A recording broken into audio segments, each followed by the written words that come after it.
ఈ కన్సోల్ మనం repel tool అంటూ ఉంటాం గైస్. Repel means REPL. ఓకేనా. సో ఈ 4 అనేది, ఈ 4 లెటర్స్ అనేది 4 ఫంక్షనాలిటీస్ అన్నట్టు. సో ఈ కన్సోల్ ఏదైతే ఉందో, ఈ కన్సోల్ వచ్చి మనం ఇచ్చే డేటాను రీడ్ చేయగలుగుతుంది, at the same time evaluate చేయగలుగుతుంది, at the same time print చేయగలుగుతుంది.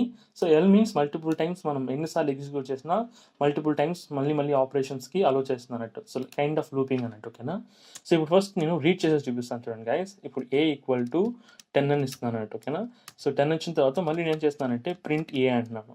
సో అంటే వేరియబుల్ ఏకి నేను 10 అనే వాల్యూ అసైన్ చేస్తాను.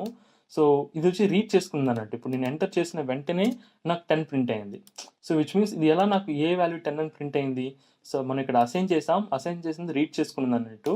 అండ్ దెన్ మనం ఇక్కడ ప్రింట్ చేసేటప్పుడు వాల్యూ ప్రింట్ అవుతుంది అన్నట్టు. ఓకేనా. So it can able to even print. ఇప్పుడు మనం REPLలో ఏ కంప్లీట్ చేస్తాం. సో మనకి రీడ్ అయిపోయింది అండ్ దెన్ ప్రింట్ అయిపోయింది. రిమైనింగ్ ఉండేది ఎవాల్యుయేట్ అండ్ లూపింగ్ మనకు తెలిసిందే, మనం ఎంటర్ చేసిన ప్రతిసారి లూపింగ్ అవుతూనే ఉంది. And we have to satisfy E. So E means evaluation.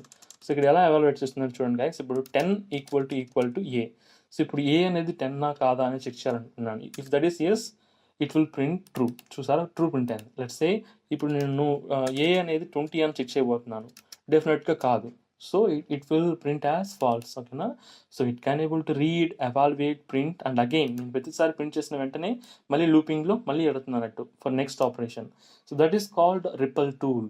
ఓకేనా గైస్. సో మనం ఏ ఎడిటర్ తీసుకున్నా కన్సోల్లో ఈ ఫీచర్ ఉండదు, బట్ పైథాన్ యొక్క ఐడియాలో మాత్రమే ఈ ఫీచర్ ఉంటుంది అన్నట్టు. That's why we call it as REPL tool. ఓకేనా.